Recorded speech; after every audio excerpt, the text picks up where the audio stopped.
غسل سے پہلے حائضہ سے صحبت کرنا منع ہے، خواہ ایام حیض کی مدت کم ہو یا زیادہ۔ دوران حیض صحبت کرنے کا کفارہ 1 دینار 4 گرام سونا ہے، جبکہ حیض ختم ہونے لیکن غسل سے قبل صحبت کرنے کا کفارہ نصف دینار 2 گرام سونا صدقہ کرنا ہے۔ عن ابی ہریرہ رضی اللہ عنہ قال قال رسول اللہ صلی اللہ علیہ وسلم من اتی حائضا او امرأة فی دبرها او کاہنا فقد کفر بما انزل علی محمد صلی اللہ علیہ وسلم، رواہ الترمذی۔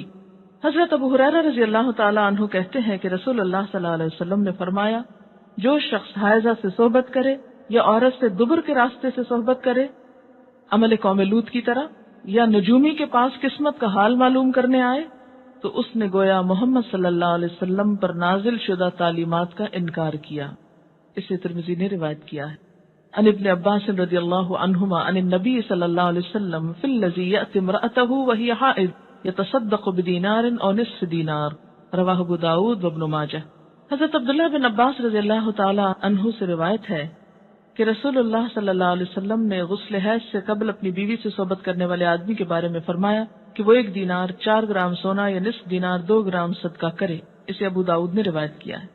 اس سے دراصل عورت کے حقوق کو پروٹیکٹ کیا گیا ہے، کیونکہ عورت اس حالت میں بیماری کے زیادہ قریب ہوتی ہے صحت کی نسبت، اور کئی قسم کی میڈیکل کمپلیکیشنز کا بھی احتمال ہو سکتا ہے دونوں کے لیے، اس لیے منع کیا گیا۔ اور صدقہ اس لیے رکھا جاتا ہے تاکہ انسان اس ڈر سے کہ پیسے جائیں گے، کیونکہ پیسے کا جانا زیادہ تکلیف دہ ہوتا ہے بعض اوقات، یا پینلٹی یا جرمانہ یا فائن کہہ لیں، تو اس لیے یہ ایک طرح سے روکنے کا سبب بنایا گیا۔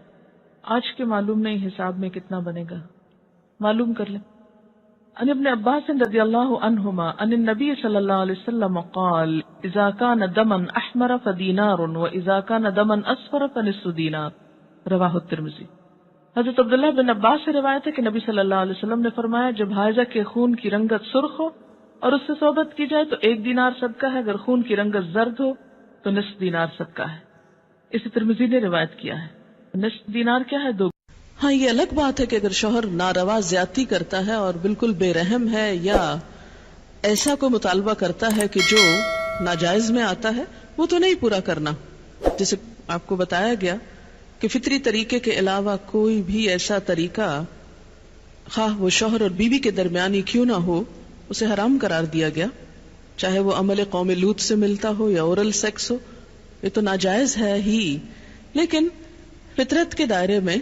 اور اس میں بنیادی چیز جو باہم کاؤنٹ کرتی ہے وہ باہم ایک دوسرے کے ساتھ کوآپریٹ کرنا ہے، ایک دوسرے کے مزاج کو سمجھنا ہے، اور ایک دوسرے کے ساتھ تعاون ہے۔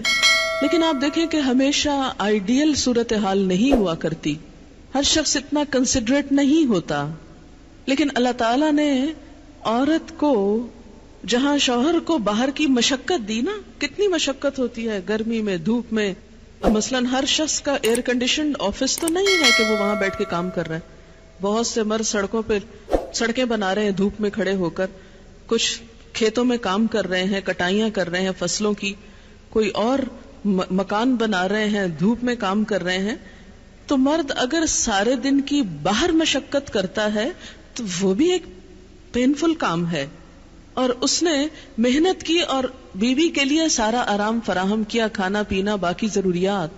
اب اگر بیوی کو اس کا مطالبہ پورا کرنے میں تھوڑی تکلیف ہو رہی ہے تو کیا ہوا کہ موڈ نہیں یا دل نہیں مان رہا تو کیا ہوا، نہ صحیح۔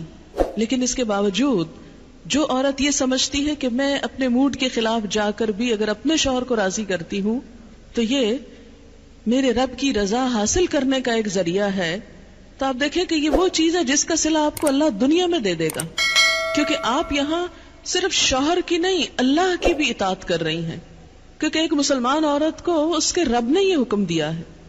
اور اس میں وہ حدیث آپ نے سن رکھی ہوگی، اور عورتوں کو سنانے میں بڑی مشکل پیش آتی ہے مجھے ہمیشہ، اور عورتیں ایک دم اوفینڈ ہونے لگتی ہیں، لیکن بات یہ ہے کہ چونکہ اللہ کے رسول صلی اللہ علیہ وسلم نے فرمایا ہے اور ہم ان کا نام سن سن کے روتے ہیں محبت میں اور نعتیں سن سن کے جھومتے ہیں، تو یہ حکم بھی آپ کا مان لینا چاہیے اور اس حدیث کو بھی سن لینا چاہیے اتنی ہی خوشی سے جتنی خوشی سے ایک نعت سنتے ہیں۔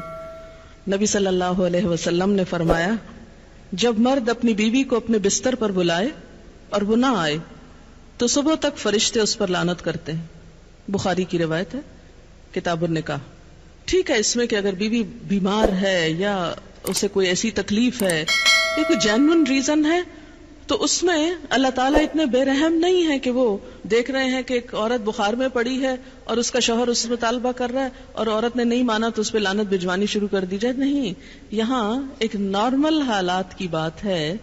ایک عام حالات میں ایک عورت اگر اطاعت نہیں کرتی یا بات نہیں مانتی، اور اسی لیے ایک اور حدیث ہے، حضرت ابو ہریرہ کہتے ہیں کہ آپ صلی اللہ علیہ وسلم نے فرمایا اگر عورت کا خاوند اس کے پاس موجود ہو تو وہ اس کی اجازت کے بغیر نفلی روزہ نہ رکھے. تو گویا شوہر کی اطاعت نمبر 1 عام روزمرہ زندگی کے کاموں میں کوآپریشن. اطاعت بمانا کوآپریشن ہے. طوعاً کا مطلب ہوتا ہے خوشی سے کام کرنا.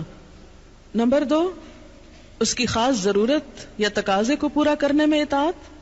ہاں، کہاں اطاعت نہیں؟ جب وہ کوئی حرام کام کرنے کو کہے، جب وہ کوئی ناجائز کام کرنے کو کہے، جب وہ اللہ اور اس کے رسول صلی اللہ علیہ وسلم کی مرضی کے خلاف کام کرنے کو کہے. لا طاعت لمخلوق فی معصیت الخالق. مخلوق کی اطاعت جائز نہیں خالق کی نافرمانی میں. اگر اللہ تعالیٰ کسی کام پہ ناراض ہے وہ اطاعت جائز ہے. بہت سی خواتین کو دیکھا ہے جہاں اللہ کی نافرمانی ہو رہی ہے وہاں تو شوہر کی بات بھاگ بھاگ کے مانی جا رہی ہے، اس لیے کہ وہ اپنے نفس کے مطابق ہے نا. آپ سب جانتے ہیں کہاں کہاں. لیکن جہاں شوہر کی اطاعت اللہ کی رضا کے مطابق ہے لیکن ہماری رضا کے خلاف ہے تو پھر ہم وہاں نہیں بات مانتے. تو بسا اوقات ہم بظاہر اللہ کی رضا کا لیبل تو لگاتے ہیں، ہوتی اندر سے اپنے نفس کی اطاعت ہے. اور بعض اوقات شوہر کی اطاعت کا لیبل لگاتے ہیں لیکن وہاں بھی اصل میں نفس کی اطاعت ہوتی ہے کہ ہمارا اپنا دل وہی چاہ رہا ہوتا ہے جو شوہر چاہتا ہے اس وقت. بعض اوقات کئی غلط کام شوہر چاہتے ہیں نا کہ بیوی کرے، ہم خود بھی وہ چاہ رہے ہوتے ہیں، ساتھ اس لیے آڑ لے لیتے ہیں جی شوہر نہیں مانتے. مثلا سر ڈھکنا شوہر کو پسند نہیں، کیا کریں، اب شوہر کی اطاعت بھی تو اللہ ہی نے کہا. یہاں شوہر کی ہم 100% اطاعت کو تیار ہو جاتے ہیں کیونکہ اندر سے اپنا دل جو ساتھ ہے. لیکن جب رات کو شوہر بلائے وہاں اپنا دل نہیں، لہذا چاہے اللہ تعالیٰ کتنا ہی فرمائے سب اطاعت بھول جاتے ہیں. تو ایک مسلمان عورت، ایک فرما بردار عورت شوہر کے لیے اطاعت گزار ہے. میں کہتی ہوں کہ اگر عورتیں صرف اس آیت کے چھوٹے سے حصے جو 2 لفظ پر مبنی ہے فالصالحات کان اطاعت پر عمل کریں، ان کے گھریلو زندگی کے 50% مسائل خود حل ہو جائیں گے. آدھے مسئلے یہیں سے حل ہو جائیں گے کیونکہ مرد سیٹسفائیڈ ہوگا، اس کی نگاہیں اور عزت محفوظ ہوگی تو وہ اپنا کوئی بھی کام دل جمی سے کر سکے گا. اگر وہ مطمئن نہیں گھر کی طرف سے تو گھر تو کیا باہر بھی وہ کام درست طور پر نہیں کر سکے گا.